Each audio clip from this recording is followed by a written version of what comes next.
You're listening to 15 Minutes, where we feature community leaders sharing what the rest of us should know but likely don't. Hi, Chad Franzen here, one of the hosts of Share Your Voice, where we talk with top-notch law firms and lawyers about what it takes to grow a successful law practice. This episode is brought to you by Gladiator Law Marketing, delivering tailor-made services to help you accomplish your objectives and maximize your growth potential. To have a successful marketing campaign and make sure you're getting the best ROI, your firm needs to have a better website and better content. Gladiator Law Marketing uses artificial intelligence, machine learning, and decades of experience to outperform the competition. To learn more, go to gladiatorlawmarketing.com, where you can schedule a free marketing consultation.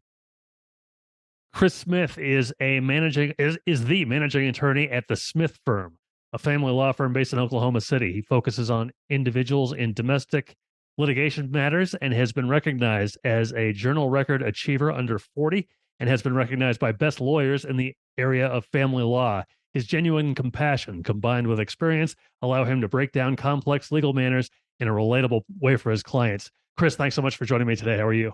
I'm good, Chad. Thanks for having me. Hey, it's my pleasure. Thank you. Hey, tell me a little bit about how the Smith Firm got established and what led up to it for you. The Smith Firm started back when I was about 2 years out of law school and had an opportunity to start a practice, and then quickly realized I didn't have any idea what I was doing. So I went in with the firm, and we are now in about the third iteration of the Smith Firm, or Chris Smith Law, some version of that. And so I've got two associates that have been with me. We all came from another firm here in Oklahoma City where we were for a little bit. And then it's kind of grown out of a general practice. I've practiced in various areas, but then ultimately a few years ago made the decision that family law was where I was having the most fun, where I felt like I could do the most good and help the most people. It probably fit my skill set a little bit better than other practice areas. And so we focus exclusively on family law matters. We do some civil litigation for tangential areas relating to certain issues that are kind of overlap. But generally speaking, we're representing parents or grandparents or folks who are going through a family law situation. How and when did you realize you wanted to become an attorney? I was one of those guys that went to law school not really anticipating practicing law and thought I was going to be doing, I really had a kind of a desire to go into politics and to go into government, and I kind of worked in that area. And so when you have a degree in government from undergrad, there's not a lot of options. And so law school was kind of the regular route. And so when I got there, I kind of fell in love with the idea of practicing late, and worked in the DA's office when I was in law school for a couple of years as an intern, where I got a lot of good experience, and figured out I had to make a living. And so one thing leads to another, and I started practicing. And so it's been a journey. I'm about 18 years into this thing, and I feel like I'm just now figuring out what I'm doing. Did you join the club? Did you so you started the Smith Firm, or Chris Smith Law, about 2.5 years out of law school. What did you do right out of law school? I worked for the Oklahoma State School Boards Association. I was a teacher's kid, and I had an opportunity to go to work and do education law, which is something that you really don't get a lot of opportunities to do. And it had a lot of appeal to me. Had an opportunity to work in the DA's office, but had this opportunity come along to work for the Oklahoma State School Boards Association. So that was my first law job. I was an attorney for the School Boards Association. Went around. It was probably my favorite job I've ever had. I went around the state and talked to school boards and educators and school administrators on legal issues, and then talked to school administrators throughout the day on legal questions. And it was just really, if you can have a fun legal job where it's just, you're not practicing law really in terms of billing hours and going to court, it was great, and so had an opportunity from there to kind of go do some other kind of lobbying type related stuff. And I was kind of still trying to figure out what I wanted to do. And, I had an opportunity to kind of practice a little bit while also doing some work for a group. So I kind of started and quickly realized I had no idea how to practice law. And so I went into a firm here in Oklahoma City that did estate planning and did a lot of business transactional work. And then they had one partner who was a former family law judge. And I had no desire whatsoever to be a family law attorney. I didn't even take family law in law school. And so I was doing, a lot of estate planning type work. I was an associate that was helping with business transactions and setting up LLCs. And, I kind of a golf shirt practice that, you never had to wear a tie if you didn't want to. So I kind of got bored and kind of wanted to go to the courthouse. And so I tagged along with the family law, attorney who was the reason I was there. I knew him and was the reason I was there. Tagged along with him and helped him with one case. And then he kind of took on my own case, started doing a case here and a case there of family law. And then he ultimately took a sabbatical and kind of took some time off. And I was kind of left with a few cases that he had been handling. And then that kind of led to a few cases and then a few cases. And I was the only person in that firm that was doing any family law. And, quickly realized that the firm kind of wanted to be a business transactional practice. And I was doing a lot of this other stuff over here.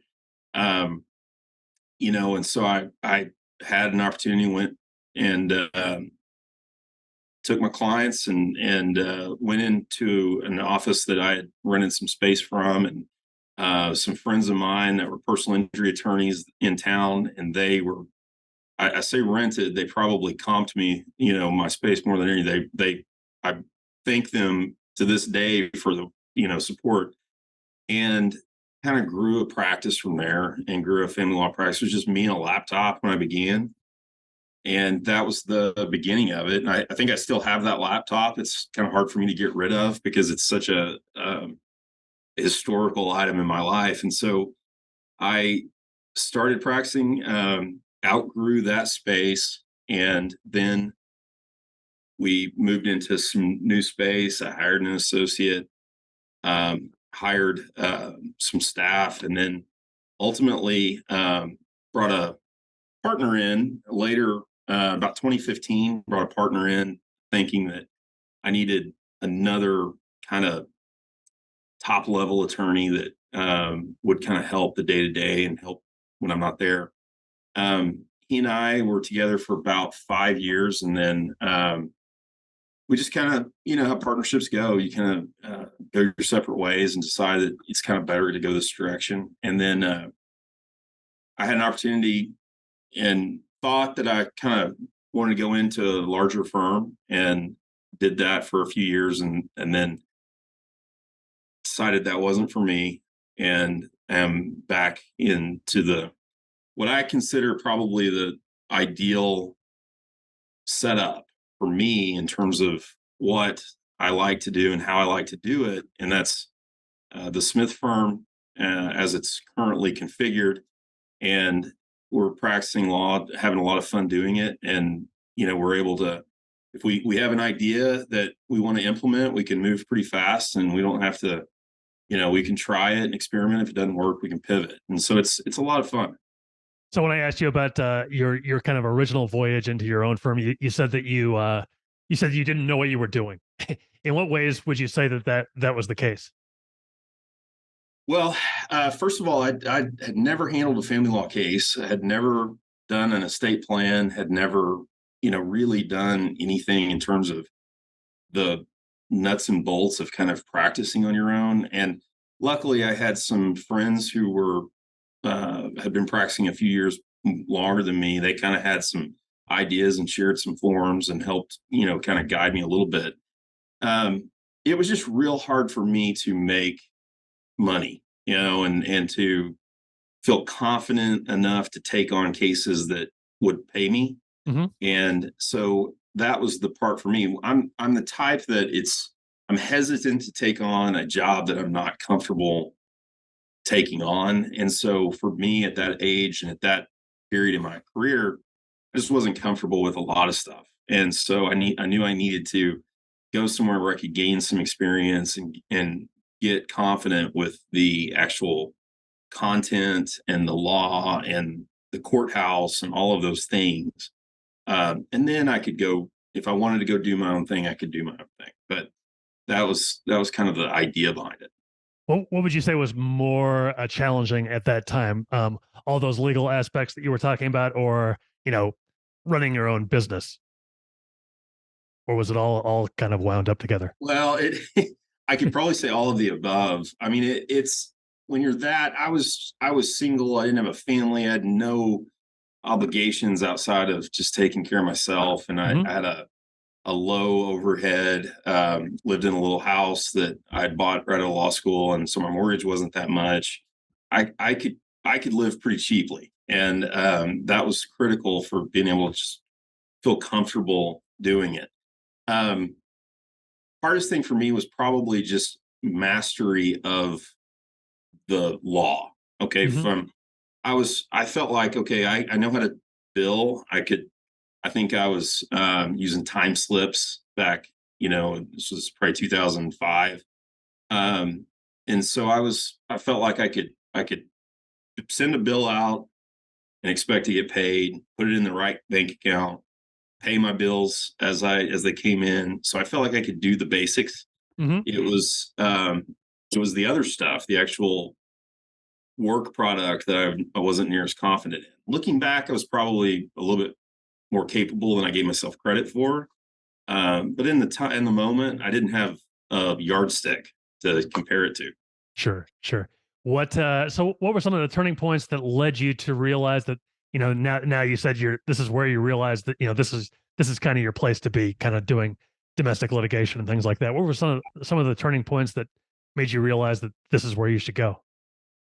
Well, I had kind of always done family law since about 2006. 2006 was probably when I really started doing family law, and then really it was the bulk of my practice beginning in 2008. I was still doing some personal injury and some other litigation type stuff, but it was probably around 2016 or 17 when I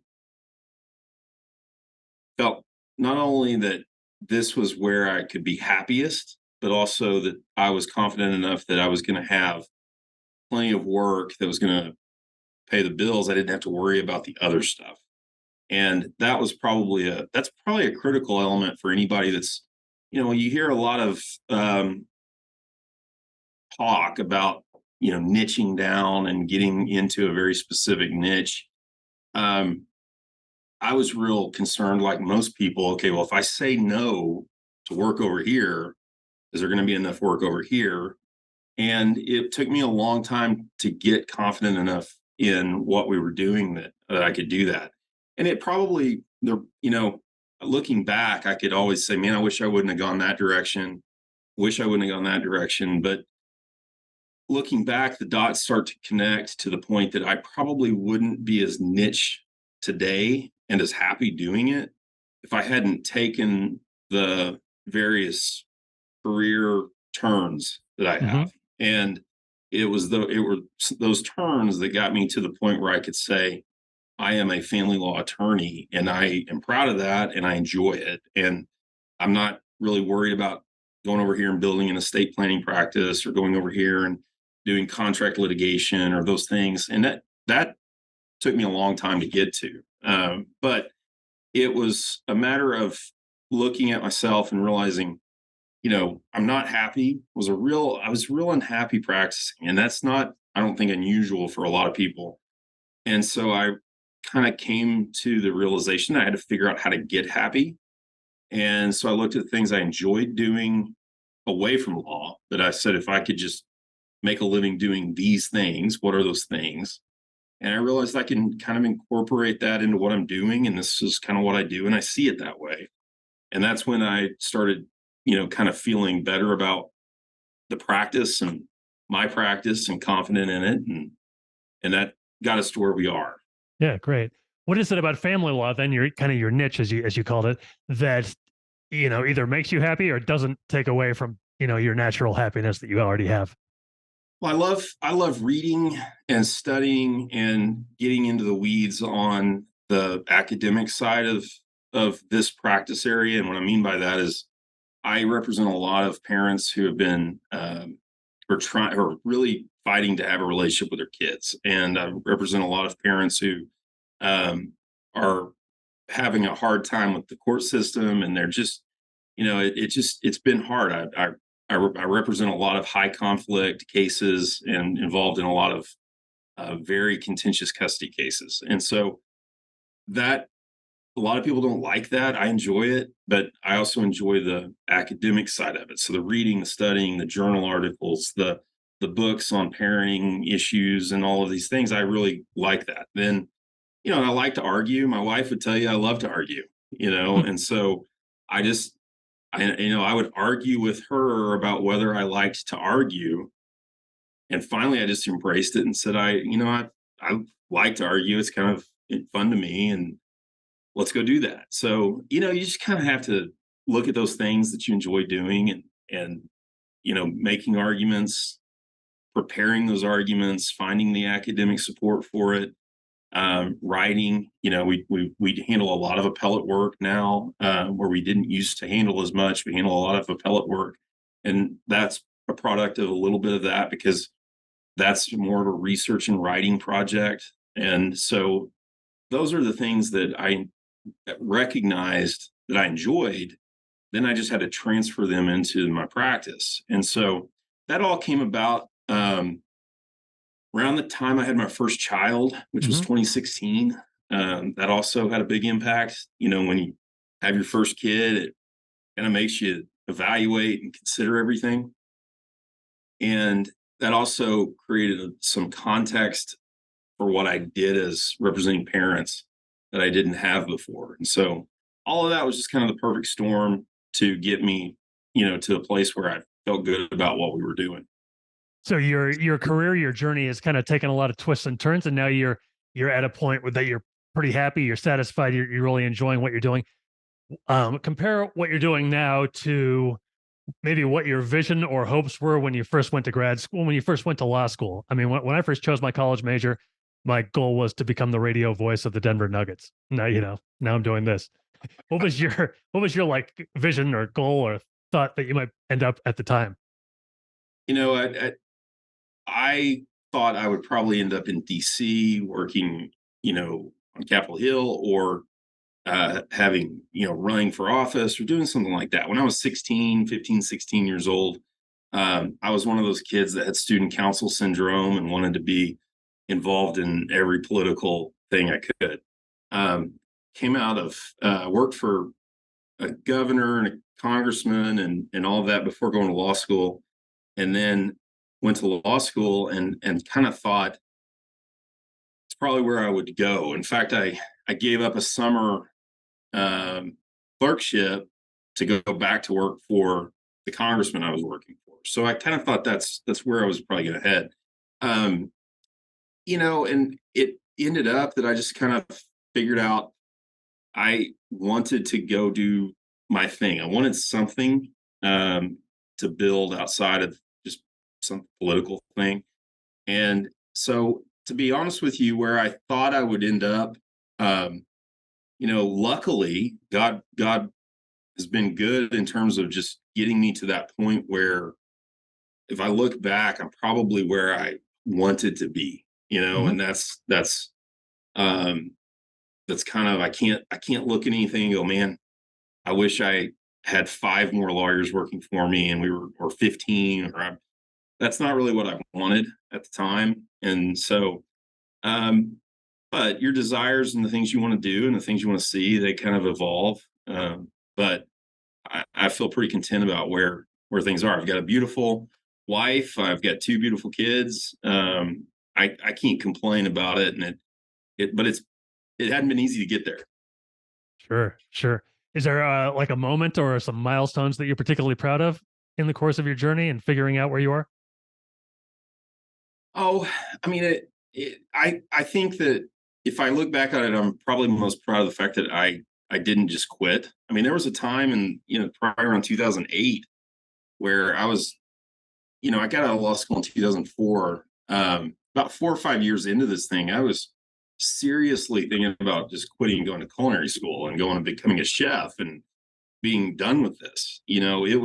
And so I'm thankful that I did not, give up on the practice, because now I feel like I'm in a place where I can actually be a voice for people who need me to be.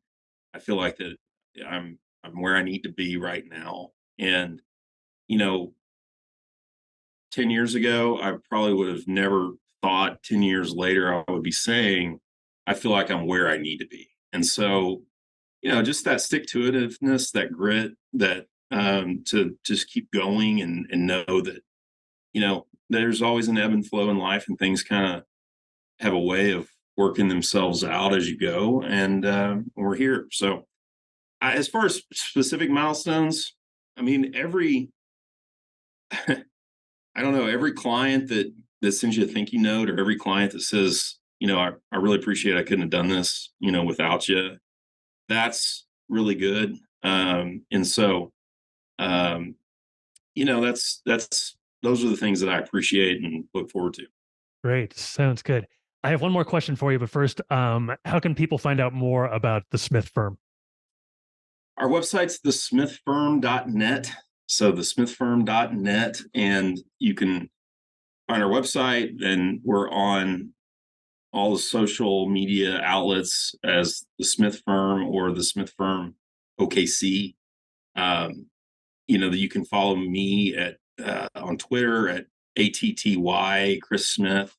So Addy Chris Smith. That's probably the easiest place to interact and find us.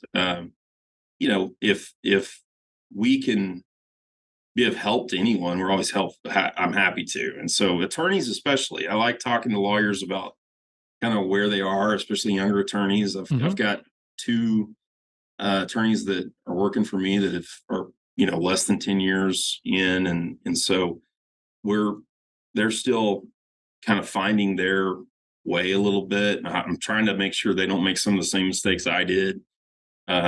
And so hopefully I can help them avoid those things.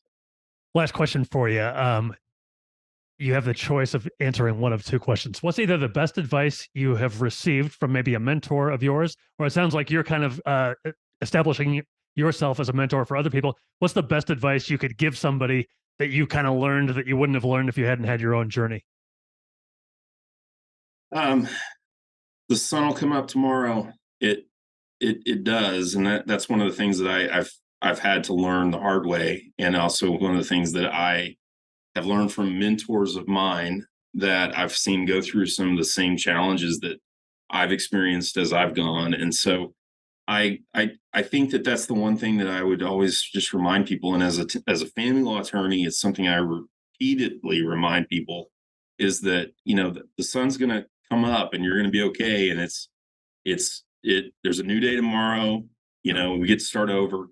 And the practice of law is very much the same way. And if you allow yourself to get too wrapped around, for example, I had a terrible interaction with an opposing counsel, a couple of nights ago, 3 nights ago, I think. And, it was one of those situations where I could have really let it bother me, or I could just have realized, okay, that's him.